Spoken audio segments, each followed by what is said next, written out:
I up? Good morning, everybody, and welcome to the Water's Edge for our 9 o'clock online service. We are so glad you're spending part of your Sunday morning with us. You know what? Yesterday was National Talk Like a Pirate Day. Did you guys know that? I've got some pirates in the room. So here's what I want you guys to do. I want you to say hello in your best piratese. Is that a word? I don't know. Put it in the comments. Say hello in your best pirate talk in the comments below. And be sure to let us know who you're watching with and where you're watching from this morning. We would love to know that. But we've got a great series or service planned for you this morning. Pastor Craig's going to continue with our house church series. So we're going to talk about caring today. And the name of the sermon's actually, I Don't Care. So make sure you tune in right at 9 o'clock for the service. So grab your coffee, grab your bacon, your donuts, whatever it is you need this morning, and get rid of any other distractions and join us here right at 9 o'clock. We'll see you soon.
Good morning and welcome to the Water's Edge. We are so excited to be worshiping with you all this morning.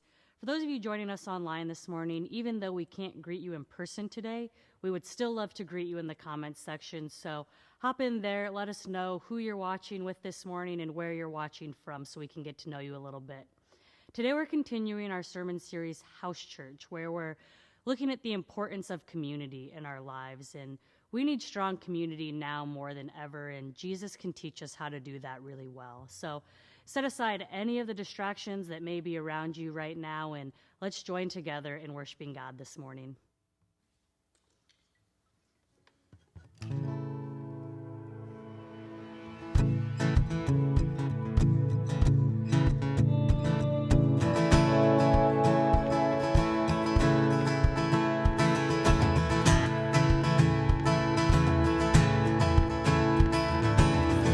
I saw Satan fall like lightning, and I saw darkness run for cover. But the miracle that I just can't get over, my name is registered in heaven. And I believe in signs and wonders, and I have resurrection power. Still the miracle that I just can't get over, my name is registered in heaven. Yeah, my praise belongs to you forever. This is my testimony from death to life. 'Cause grace rewrote my story. I'll testify by Jesus Christ the righteous, I'm justified. This is my testimony. This is my testimony.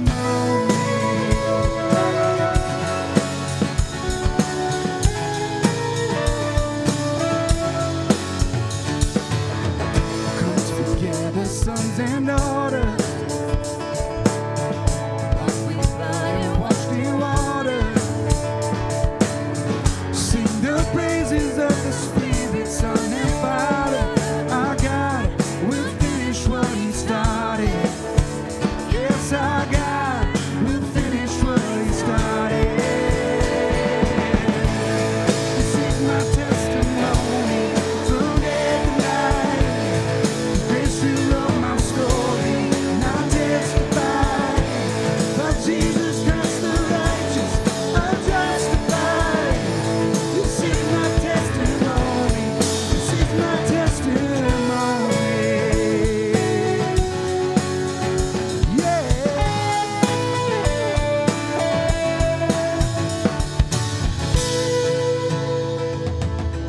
All right. If I'm not dead, you're not done. Greater things are still to come. Oh, I believe. If I'm not dead, you're not done. Greater things still to come. Oh, I believe. If I'm not dead, you're not done. Greater things are still to come. Oh, I believe. I'm not dead, you're not done. Oh, greater things are still to come. Oh, I believe.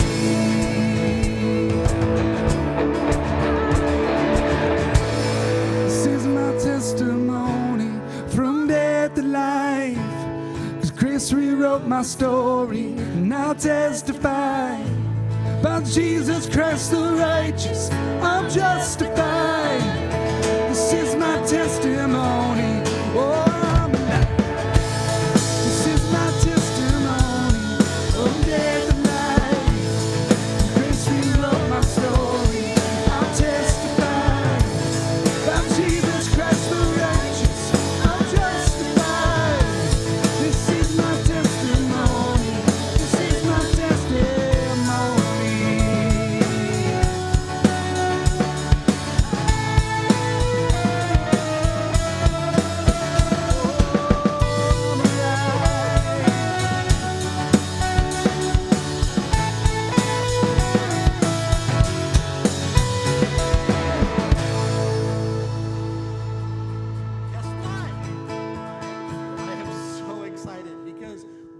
Kids and We Youth are coming back.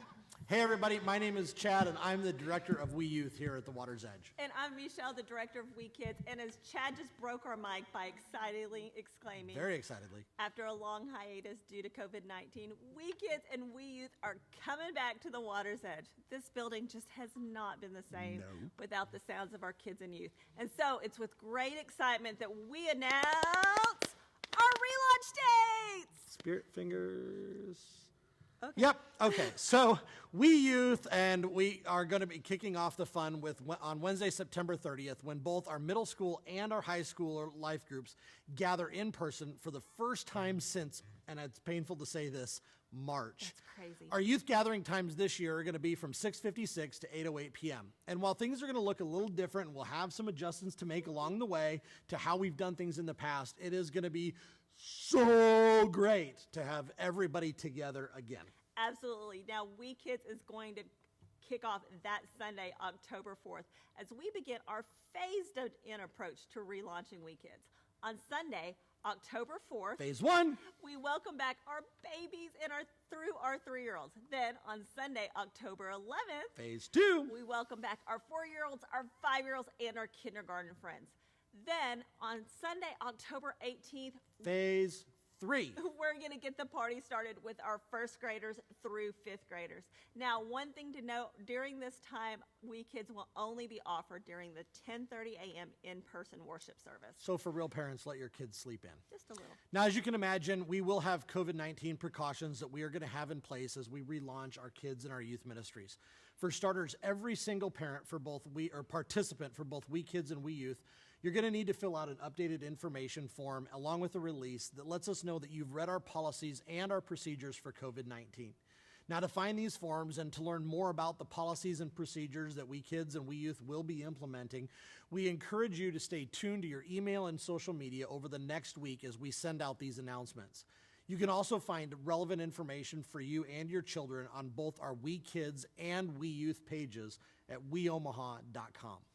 You know, we can't relaunch We Kids or We Youth without the help of our awesome, amazing, fantastic Super awesome! volunteers. Now, currently, we're in need of some new faces to join our teams to help make this relaunch of We Kids and We Youth as smooth as possible. So we're encouraging you guys, sign up, volunteer in We Kids and We Youth. You can sign up to serve as an individual with your friends or family, or, great idea, even your house church.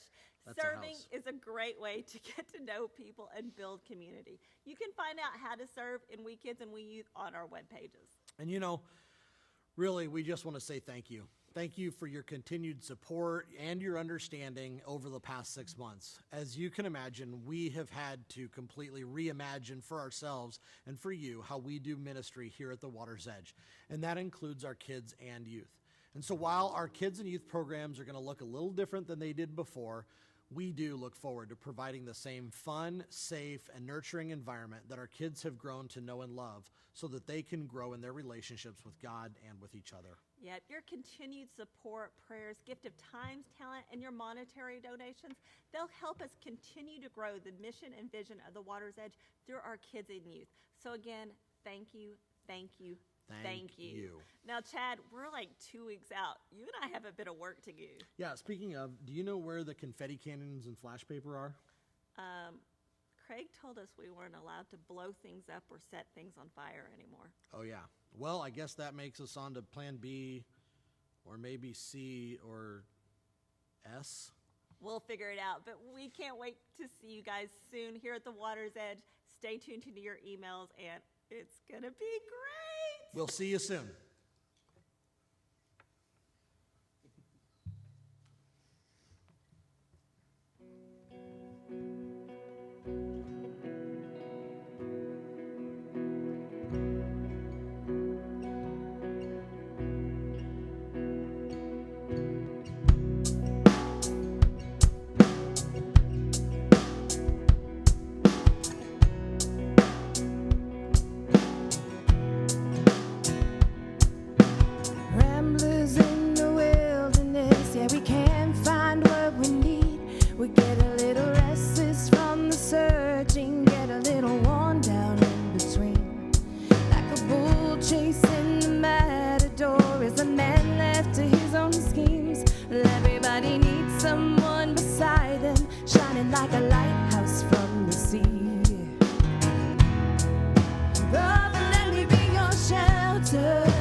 where my failures were. Now my hands can't reach that far. I ain't made for rivalry. I can never take the world alone. I know that in my weakness I am strong, and it's your love that brings me home. Brother, let me be your shelter, never leave you all alone. I can be the one you call when you're low. Brother, let me be your fortress when the night winds are driving on. I'll be the one to light the way when you're home.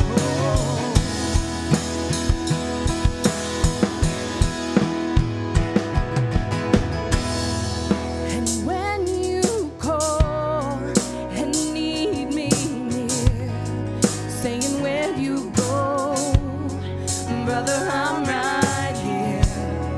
And on those days when the sky begins to fall, you're the blood of my blood. We can get through it all.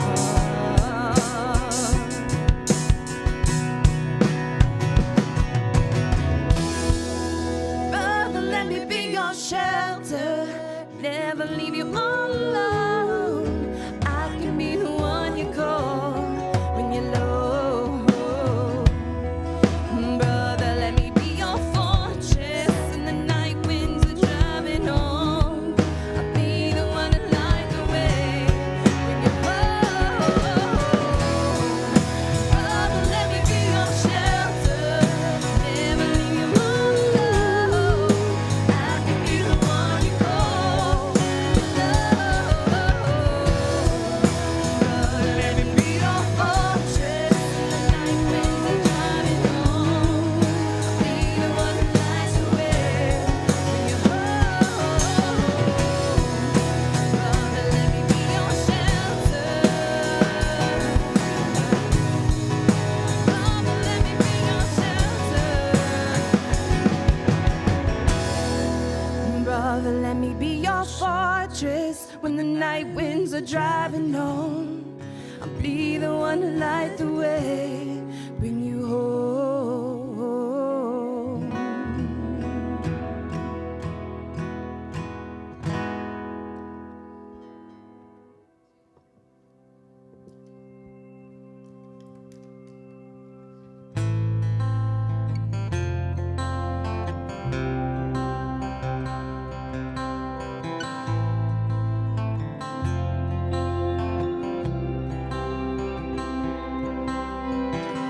There's a grace when the heart is under fire. Another way when the walls are closing in. And when I look at the space between where I used to be and this reckoning, and I know I will never be alone. There is another in the fire, standing next to me. There was another in the water, holding back the seas. And should I ever need reminding of how I've been set free, there is a cross that bears the burden where another died for me. There is another in the fire.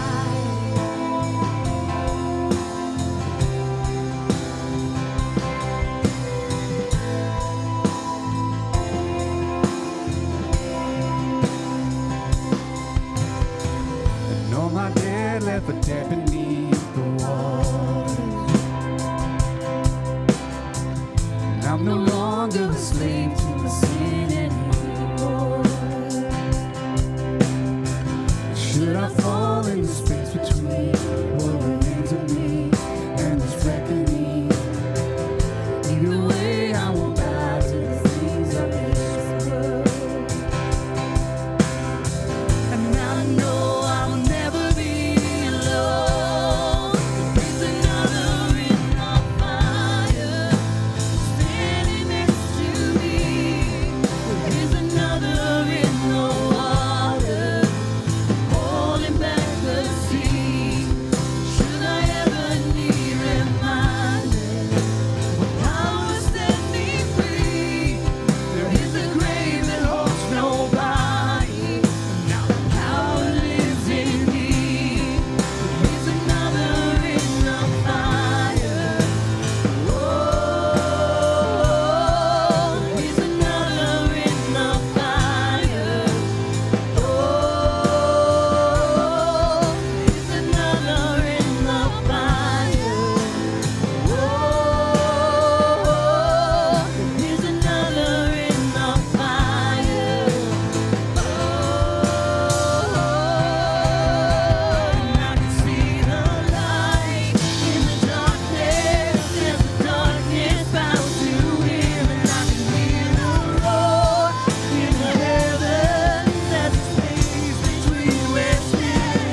is no other name but the name that is Jesus. He who was and still is and will be through it all. So come what may in the space between all the things unseen and this reckoning, and I know I will never be alone. I know. And I know I will never be alone. The reason other in the fire, standing next to me. There'll be another in the water, holding back the seas. Should I ever be reminded how good you've been to me, I'll count the joy from every battle. I know that's where you'll be. Joy from every battle, 'cause I know that's where you'll be. I'll count the joy come every battle, 'cause I know that's where you'll be. I'll count the joy come every battle, 'cause I know that's where you'll be. I'll count the joy come every battle, 'cause I know that's where you'll be.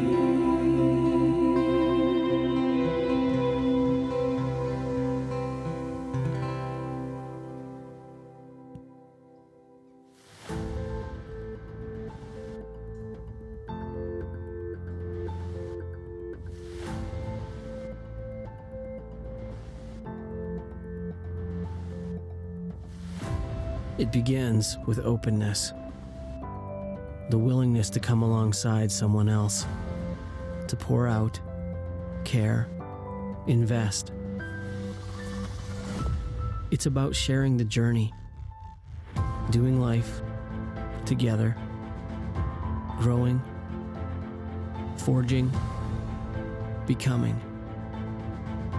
It's about selflessness, caring enough to walk through the valley, even when it's painful.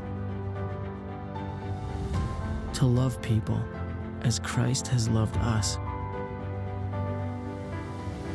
It's rejoicing when they rejoice, hurting when they hurt, being a hand, an encourager, a friend. We were not created to wander alone. For as iron sharpens iron, so one person sharpens another.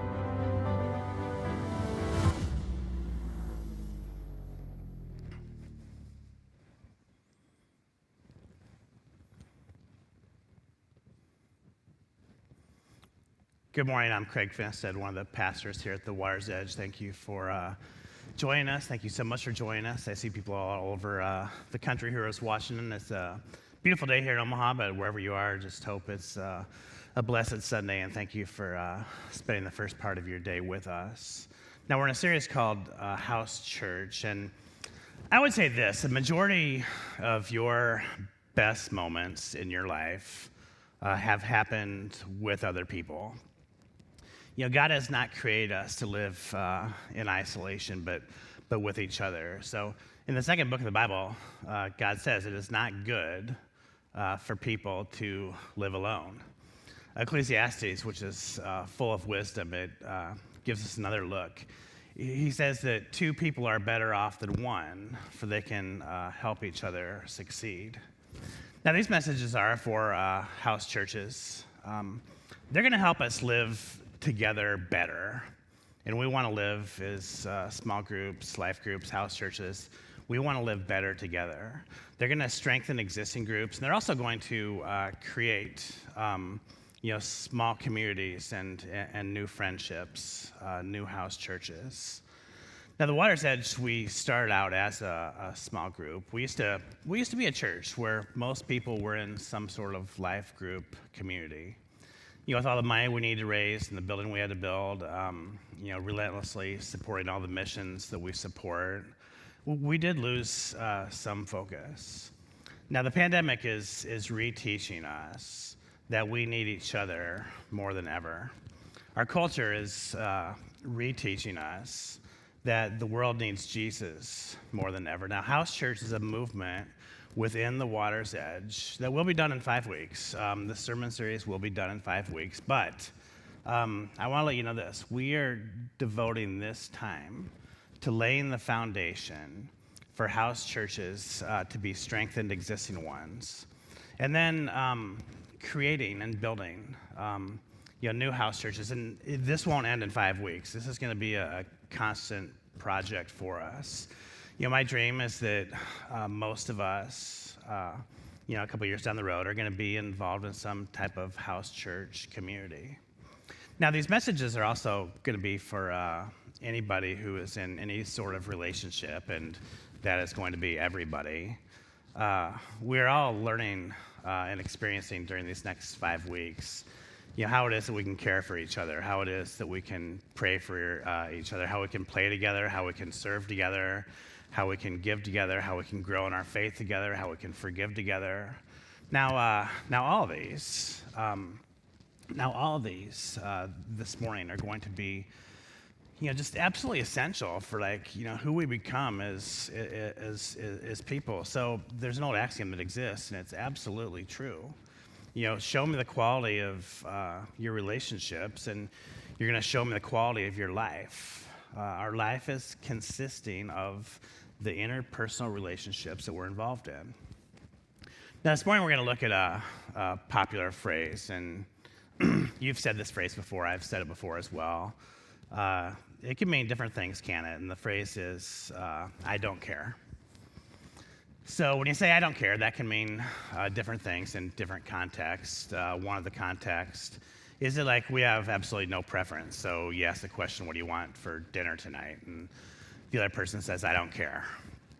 So that means all of a sudden like pizza or sushi or burgers or pork chops, whatever, is acceptable because the person has no preference. So when they say I don't care, it means I don't have any preference. Now, the second way that we can say I don't care is really kind of like out of like frustration. It's like it's almost like we're quitting. It's like I don't care about this dumb job anymore. I don't care what grade I get on this paper. I just need to get it done. Or you could say like I don't care who wins this dumb election. It just needs to be like over with yesterday. Now, the third way. We can look at the phrase, I don't care. It means something different altogether. And it's kind of like this. I don't care. I'm going to do whatever it takes. This is so important that I don't care what it costs me. This is going to happen. This is like something I've always dreamed of, and I don't care how many resources I use. I'm going to finish like this project. Yes, I got an email on Thursday, and it was from a family that's really been coming here since we've been at Russell Middle School. All 15 years, and they're in their 70s. He asked me if I would, come over to the house. Now there's a hospice situation that's going on here, and if he asked me to come, it's means that they really want to see me. And at this point, this family's been so generous to me. They've been so good to the church. This woman is like just a true fighter. So what I said when I was contacted by him is like, I don't care. I don't care about my to-do list. I don't care about the schedule that I'm looking at. I don't care that my son needs a ride home from football. I'm going to go see this woman. I don't care, whatever it takes. Now, after moving a couple tasks around on my Things 3 app and rescheduling something for tomorrow and finding David a pro bono Uber ride home from Russell Middle School, I made the trek to their house. Now, I think it'd be really cool. I think it'd be really cool if the Water's Edge is a collection of house churches, as a collection of families and individuals use the phrase, I don't care, tens of thousands of times over the next decade, as we love each other the best that we possibly can. Now, this morning, I'm going to look at 4 I don't care statements that are going to guide us as we care for each other. This can happen in a small group context. It can happen for those who aren't in house churches. And I would want to challenge all of us, like, this is the way that we can act to our community, because this is the way that Jesus acted to his community. Now, phrase number one is this: I don't care what it costs me, I'm not going to leave your side. So for those of you who are writing this down at home, I don't care what it costs me, I'm not going to leave your side. Now, all these are going to be on our website as well later this morning on the house church page of our website, weomaha.com. Now, one of the things I've noticed in life, even like today, I see this a lot. We've seen this throughout history, and that is that beauty often emerges from tragedy. So Ruth was a young woman. Her young husband had died. It was unexpected. No one saw it coming. They didn't have kids yet. So Ruth had a mother-in-law whose name was Naomi. Now, Naomi was living in Moab with Ruth and her husband. At this point, Naomi had no reason to stick around. Ruth would probably most likely move on to another young man who would take care of her until the end of her days. Naomi was going to, head back to Israel. Her son was going to be her life insurance, or her, old age insurance, the one that takes care of her. But that didn't work out. That's the way it worked in those times. But he died before she did. Now, Naomi, out of love, said, Ruth, I'm going to go back to Israel, and I'll figure things out there. And then Ruth, do you know what she actually said? Like, she didn't say these words exactly, but she looked at Naomi and she said, I don't care what it costs me. I'm not going to leave your side. Now, she had absolutely no obligation to do this. When we love others, there's no obligation for us to do so. Naomi told Ruth, no, it's for your best. Like, marry a young man here in Moab. Take care of yourself. I'll go back to Israel, and things are going to be okay. And then Ruth, in chapter 1, verses 16 and 17, she says what I believe are some of the most beautiful words ever spoken. This is in the Bible. This is in any other of the 1,000 books I've read in my lifetime.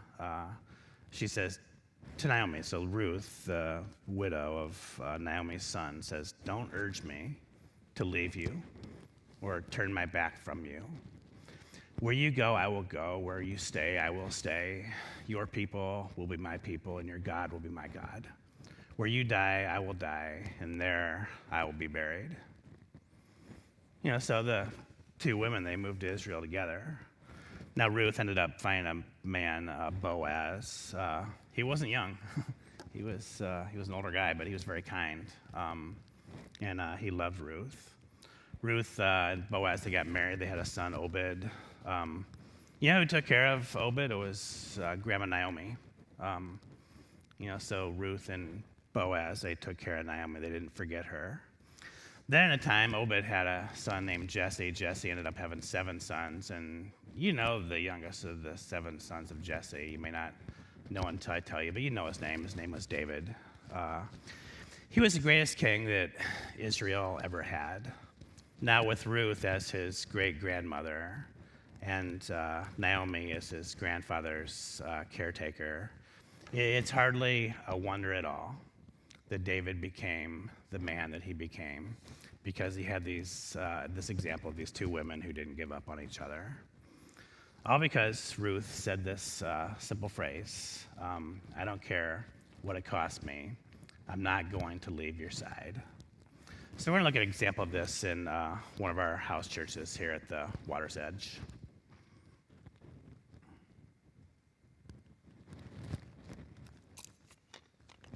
Well, about 5 years ago, I was diagnosed with ovarian cancer, and it was immediate. Our small group just began supporting us through prayer and just walking with us. And then as I was getting treatment, they reached out and wanted to bring meals to us. And my first response was, no, we're fine. We can do this. But they insisted, and we learned so much from that. We learned that, as we received from them, we also grew closer together. And then it kind of spiraled, because then it was just a springboard that as other members of our group have had joys or concerns, then we know we're right there to support them. Well, I mean, the care they showed for me was just, cooking the meals, because I always cook the meals, which was awesome to not have that on my plate. But I remember one time they picked up the kids and they took them to something. It was practice for Philip or Elizabeth something, but that was like hands-on. We'll take this off your plate. You don't need to worry about it. Just take care of your wife, be there for her, and do what you need to do. So yeah, they just did a ton of things, and they kind of did it sometimes without asking. Sometimes if you ask people if they need care, they're going to tell you no, because nobody wants to feel needy. So sometimes you just have to take that first step and just tell them, hey, I'm going to do this for you, and just follow through on it. I think we do a lot of things together. We play together. We got together a couple Friday nights ago and had a social distance gathering in the backyard. So we're doing everything we can to try to continue to stay close. We're all about in the same age group, so empty nesters and that type of thing. So we have a lot in common. Well, I think one of the biggest things is caring for one another is biblical. It goes back to Jesus and he talking to his disciples, and he said, love one another. So just as I have loved you, love one another. And by showing this love to one another, you show people that you're my disciples. So I think it's something like when he talks about love, it's a verb. He's saying you need to care for one another. You need to love one another. So I think it's, starting from that structure, it's like this is what we're called as Christians to do for one another in the church or outside of the church. So I think that's the foundation for it, that, we're just following the command that Jesus asked us to do in the first place.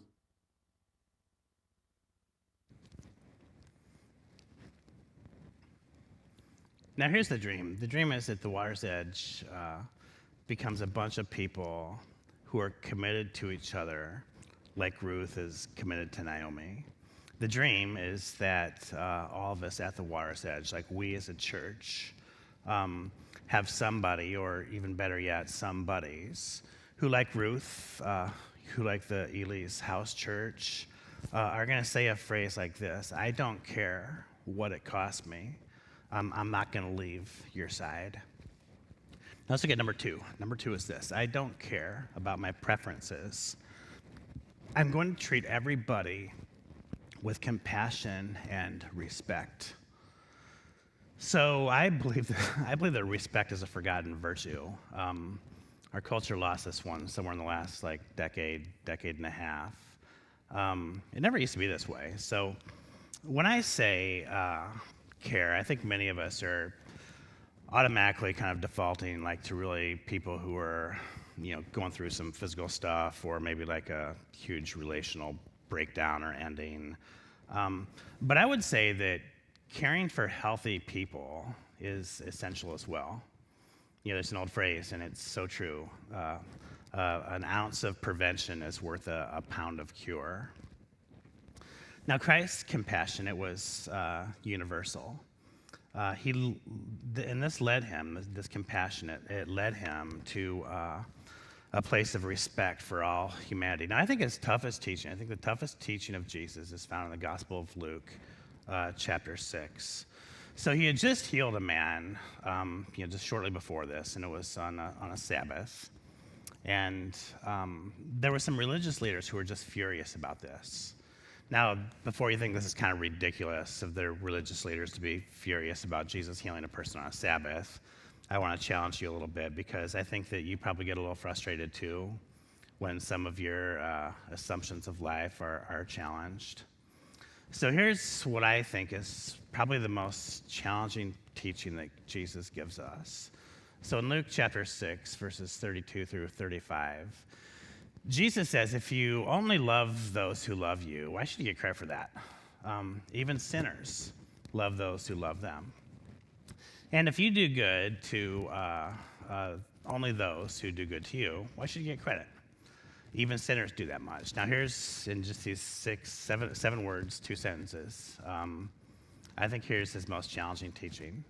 Jesus says, love your enemies, do good to them.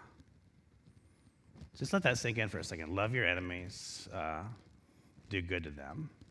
Now, when Jesus says love your enemy, here's what he's not saying. He's not saying, okay, when you see your enemy at a distance, have this warm, tingly sensation in your heart. That's not what he's saying. What he's saying is, I don't care about my preferences, therefore I'm going to treat everybody with compassion and respect. So we're going to go back to one verse before this. So I started in verse 32. Now, verse 31 is one of the most well-known scriptures in all the Bible. In fact, most non-believers, non-Christians, people that aren't really even aware of this worldview, they would know this is the golden rule. This is from Jesus when he says, do to others as you would like them to do to you. So I'm going to read like two more translations of this because I like both these.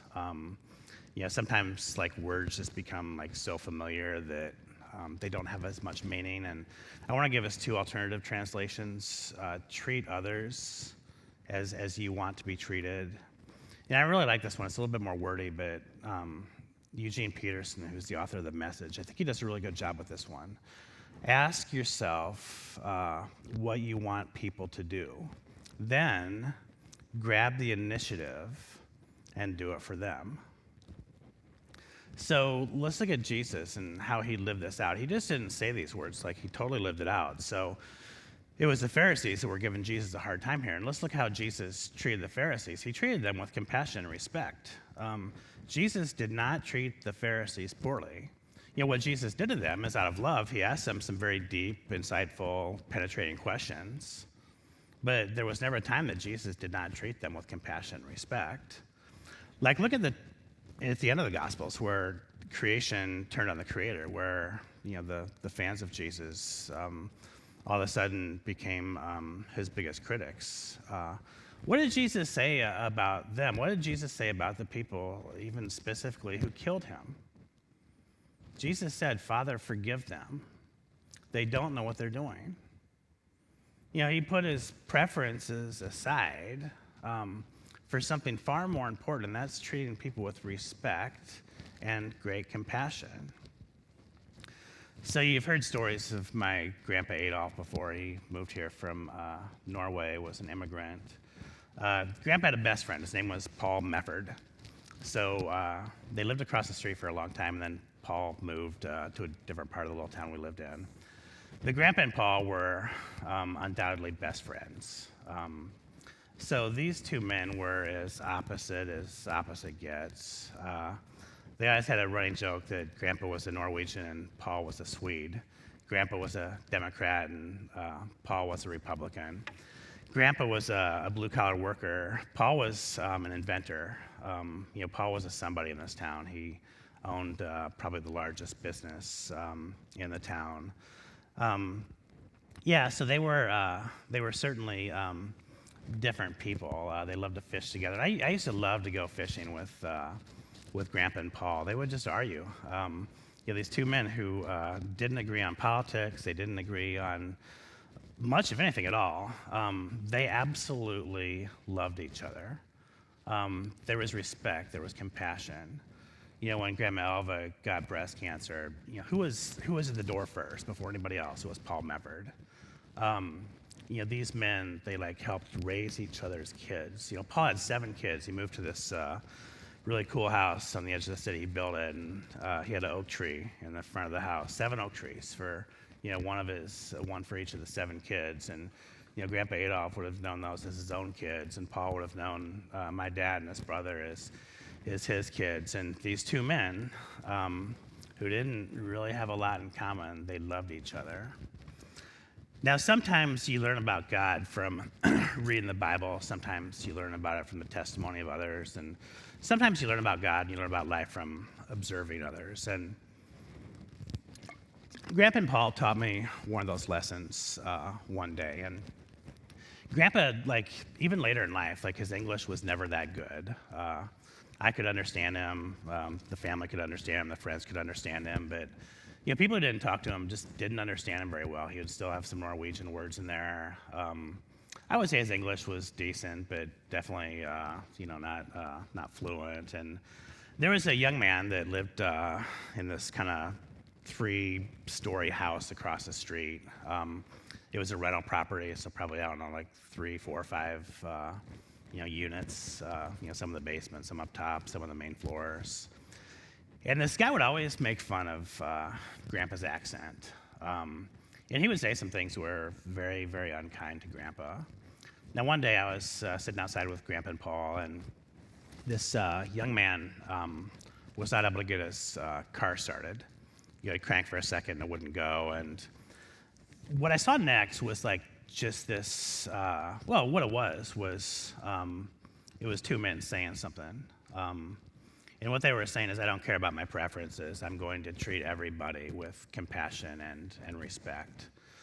So Grandpa went to the garage and he got his probably 1976, 1977 Caprice Classic. Are y'all familiar with that car? I mean, it was one car, but it needs the equivalent of a two-car garage today. And they got in the car, they drove across the street, they had the jumper cables, and this guy that would always give Grandpa a hard time, these two men got out of the car, they opened up the hood, they helped the guy jump his car. They drove back across the street and parked in the garage and sat back down the lawn chairs outside in the front porch. And they just started talking as if nothing had ever happened. It was embedded in these two men that I'm going to put our preferences aside. And what I'm going to do is I'm going to treat everybody with respect and compassion. Now,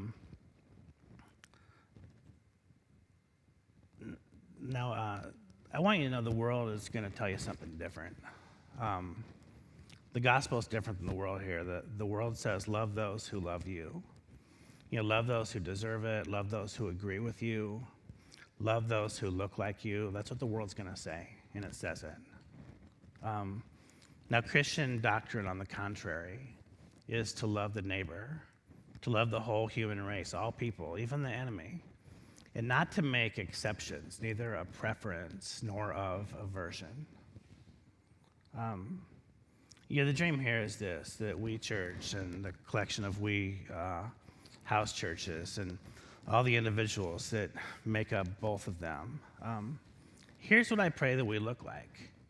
I pray that this place is one day again filled with Democrats and Republicans, with the young and the old, with the evangelicals and the atheists, with Iowans and Nebraskans and Cubans, with rich people and poor people, with sinners and with saints. And even more so, what I pray is I pray that all these people together will say something like this: I don't care about my preferences. Like Jesus, I'm going to treat everybody with compassion and respect. All right, number 3. I don't care what other people think. I'm going to do what no one else is willing to do. So I don't care what other people think. I'm going to do what no one else is willing to do. So I'm blessed to know many successful people. Some of these are in business, some are in sports, some are in education, some are in the arts, and they all have one thing in common, and it's not talent. I don't even think it's perseverance. I think the thing that I see in every one of these successful people that I know is that they are willing to do what no one else was willing to do. I love this story in the Gospels. You can find it in Matthew chapter 8. So it's important to know what happened in Matthew chapter 7 before we dig into chapter 8. So in Matthew chapter 7 and 6 before that and 5 before that, it's all one sermon, the Sermon on the Mount. It's the greatest, most prolific teaching that Jesus ever, gave humanity. And he would have been speaking to the masses from the mountains. That's what they call the Sermon on the Mount. And after he said these words were so prolific that everyone wanted to follow Jesus, and they were. So we pick up in verse 1 in chapter 8. Large crowds followed Jesus as he came down from the mountainside.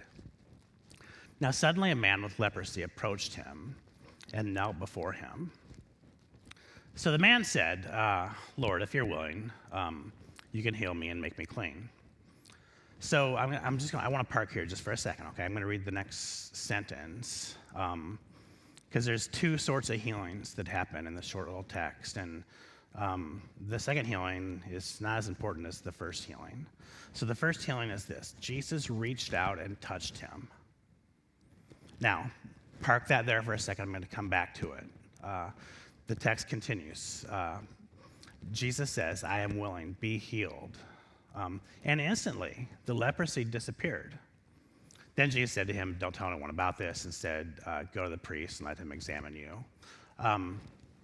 So I want to look at that text. So Jesus healed the man of his leprosy.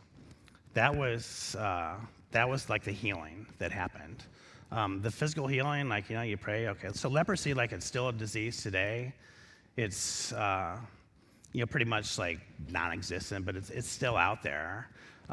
Leprosy is very treatable today. Back in the day, not so much. Now, there was 2 illnesses that anyone with leprosy would have had. Number 2, and I would say the second biggest problem that someone with leprosy had is they had all these spots over their skin. And they had to deal with that. They had to live with that. But I would say this. I would say the most important affliction that somebody with leprosy would have had was that people would have just totally avoided them. They could have gone years or even decades without physically touching another human being. They would have been outcast because of their disease. Now, people can put up with some spots on their skin and some physical pain that goes along with that. People cannot put up with this type of terrifying isolation. So Jesus said, okay, your spots are going to be gone. Your skin is going to be as clear as a baby's bottom. But Jesus did something even better than that. Jesus did what nobody else was willing to do. Jesus reached out his hand and he touched the man who hadn't been touched in forever. He said, you know what? You are fully human. I'm going to do what no one else is willing to do. I'm going to touch you. Now, I think about when I was in seminary in Atlanta, Georgia. So in seminary, you take all sorts of classes. And one of the types of classes you take is called contextual education. So the second year, you do this in your church, and you process it with other students, and you have a mentor in the church who processes it with you. And the first year, though, you have to do it in the community. So my group of 7 seminary students, we were all going to volunteer at the Atlanta Alliance for the Developmentally Disabled. So we had 7 people to choose from. Had to kind of where they lived, what their issues were, kind of what their needs were. And I saw that one of the 7 was named Craig. I didn't look any further. I just said, okay, I'll take Craig. This one makes sense. So it turns out that Craig lived in a very impoverished part of town. But Craig's biggest issue was his IQ. I read through all this stuff. His IQ was somewhere in the mid 70s, which means he's pretty much nonverbal. Very tough for him to communicate. So the professors, they would say, well, go down to the neighborhood, be there, get to know their culture, get to know their people. And I went there the first day and I said, hey, let me just kind of hang out here. And she goes, well, if you could, can you just take Craig away and then bring him back? So if I did it once a week, it was 5 hours. If I did it twice a week, it was 2.5 hours. Oftentimes, I would do it more. But this woman, she just needed respite. Sometimes she would clean the house. Sometimes she would take a nap. Sometimes she would go get groceries. Sometimes she would just do whatever she needed to do, and I was totally fine with that. I would take Craig to the house. We lived in Buckhead. I would take him to the church up in Marietta. We would go fun places. Craig couldn't go to the bathroom. I had to help him. If I didn't help him in time, I would, clean up the mess. It was by far the most challenging thing I've ever done in my life as far as work goes. Now, I'm not the hero of the story. I did this for 8 months for 5 hours a week. The heroes of the story are Craig's sister that took Craig on.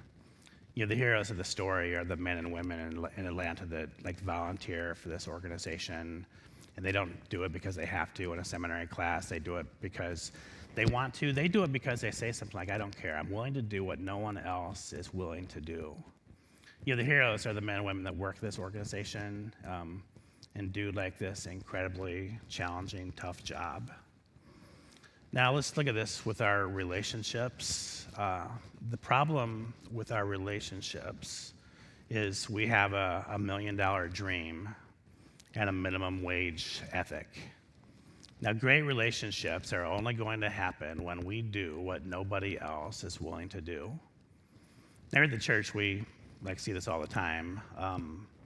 We have some men that volunteer at Release Ministries, and they do a Bible study in a jail. I think that's one of the toughest things that people do around here. I'm guessing every once in a while, there's going to be a kid that found himself in jail, and like on a Wednesday afternoon, one of our guys went down there and they gave him a word from God, and I'm guessing that once in a while, one of these men is going to be part of somebody's testimony, and to me that's really cool because they said, I don't care, I don't care, I'm going to do what no one else is willing to do. Our church was built by a team of men mostly. There's a few women that set up and tear down. They came early, they stayed late, and what they said is, I don't care whether people think I'm willing to do what no one else is willing to do. Michelle and Chad talked a little bit ago about, reintroducing the age-level ministries, and these are tough jobs. Not a lot of us are willing to do these jobs, but I'm so grateful for those who say, I'm going to do whatever it takes. We have people that go to Uganda. We have house church leaders. This is not an easy gig. I hope we have more house church leaders in the future. We need more house church leaders in the future. You're making a commitment. You're doing something that there's a lot of people that are saying, I can't do that. And you're saying, you know what, I'm willing to do what other people aren't willing to do. Now, in relationships, look at how this works in relationships. You're going to listen before you speak because there's not many people who are willing to do that. You're going to seek to understand before you seek to get your point across because there's not many people who are willing to do that. You're going to do the little things that nobody is ever going to see, including the person that you're loving.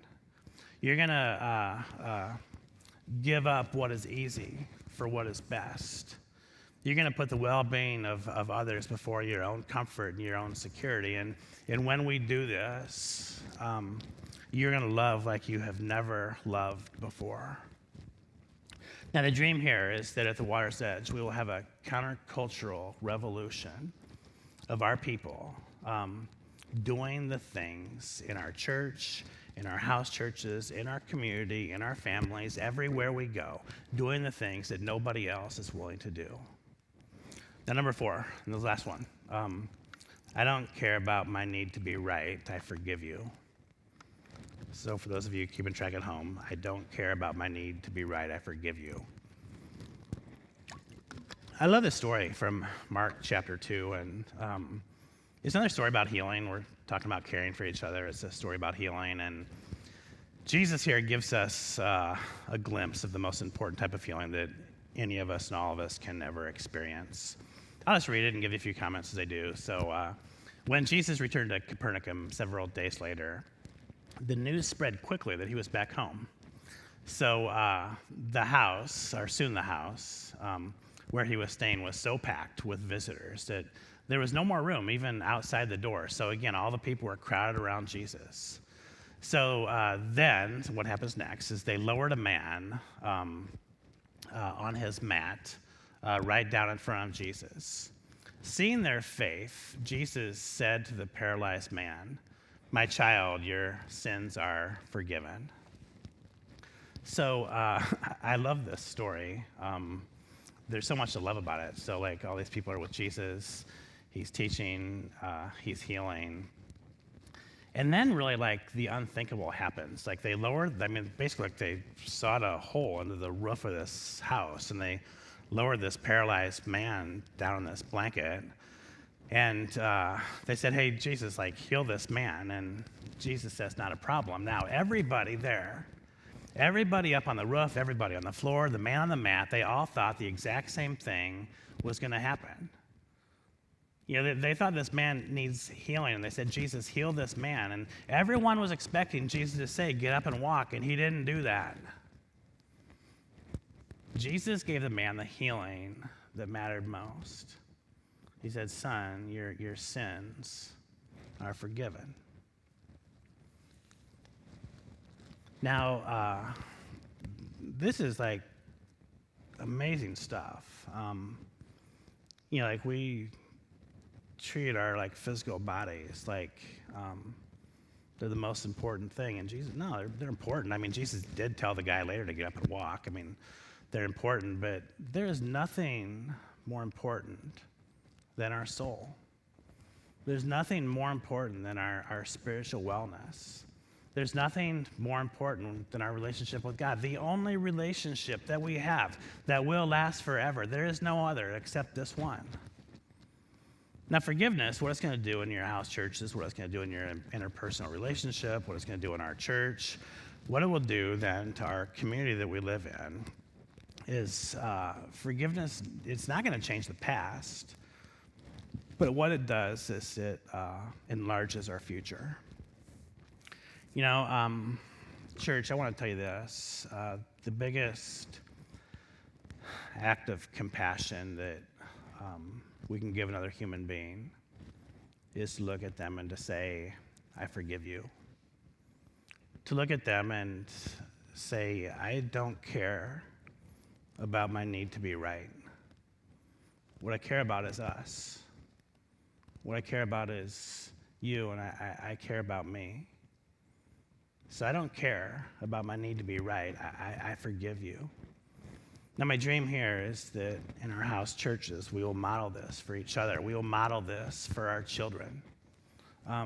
You know, one of the things I hear is like, you know, I can't do a house church because I got kids. Well, you know, that's not right. Like, it makes no sense. I can't do a house church because I have kids and they're busy. The real language here should be, the vocabulary should be, because I have kids, I must do a house church. Because I'm going to model for them what it means to say, I don't care. I'm going to put aside my preferences. I'm going to put aside some of my security. I'm going to put aside some of my need to be right. And I'm going to live as a disciple in this world. And when the kid's no longer a kid, the kid will have the example of what it means to be a follower of Jesus Christ, because there is nothing more important than that. Jesus himself says, what does it profit to gain the entire world but forfeit your soul? There's nothing more important than your soul. So friends, let's be a church. Let's be families. Let's be house churches. Let's be individuals that quickly forgive, that freely forgive, that act like Jesus. And we say, I don't care about my need to be right. I forgive you. So friends, I want us to say these words a lot in the next weeks, the next months, the next years. And I think we're going to need it in the next few months. It's pretty rough out in the world. You know, say these words. I don't care. I'm going to do what it takes to stay by your side. Yeah, I don't care about my preferences. You know, me being compassionate and respectful to you is more important. I don't care about my need to be right. I forgive you. Like, this type of vocabulary, it will change a person. It will change a family. It will change a house church. It will change a church. It will change a city. It will change a state. It will change a country. It will change the world. Because Jesus, he himself says he came for one reason and one reason alone, and that is to seek and to save. He came to find and he came to forgive. So let us go to God and let us pray. Lord, I pray right now that we in the future together say many, many, many, many times, I don't care. Yeah, I don't care what it takes. You know, I don't care what my belief is. I don't care that I've been hurt. I'm going to serve. I'm going to have compassion. I'm going to be beside others who are hurting. I'm going to forgive. Lord, I pray right now for house churches that are relaunching. I pray they do so with more fervor, with more focus than ever before. Lord, I pray for the leaders of these groups. I pray, God, that new house churches will form from our church all over this area in Elkhorn and Gretna and Omaha and Ashland and wherever it is that people come from, that there'll be a house church for everybody. Lord, I pray for individuals, and I pray for those in relationships, and I pray for families that part of our vocabulary is I don't care, that we are going to do the things that we need to do, that we're going to be the people that we need to be to relate better to others and to relate better to you. God, I pray that, just like we talked about last week, that people will look at us and they will see a light on top of a hill of people who do things differently than the rest of the culture. And Lord, help us to follow you more closely. God, where your gospel challenges us, let us rise to the occasion and follow you more closely and just have more faith and more trust in you than we've ever had before. God, I pray for relationships that are in this church and relationships that are outside this church. Lord, may there be like an epidemic, even like a pandemic of like healing that happens. Lord, may we listen, may we learn, may we love as Jesus listened and as he loved and as he served and as he gave. So Lord, it's in one voice now that we pray the prayer that Jesus himself, taught us to pray. Our Father, who art in heaven, hallowed be thy name. Thy kingdom come, thy will be done, on earth as it is in heaven. Give us this day our daily bread, and forgive us our trespasses, as we forgive those who trespass against us. And lead us not into temptation, but deliver us from evil. For thine is the kingdom, and the power, and the glory forever. Amen. Thanks for joining us this morning at the Water's Edge. As we continue to look at and learn from the community and house churches, I want to point out that house churches don't replace Sunday morning worship. They actually build upon Sunday morning worship. So we have weekly study guides on weomaha.com that you can use to continue thinking about how we can be better caregivers to the people in our lives. Take some time to go through these with your house church, your family, or even a friend or two this week. If you're not in a house church already and you're interested in joining one, you can find out more information and sign up at weomaha.com/housechurch. Next week, we're going to continue this series by talking about how we can develop something called refrigerator rights. If you're not quite sure what refrigerator rights are, you can join us next week to find out. Thanks again for joining us this morning, and we hope to see you again soon here at the Water's Edge.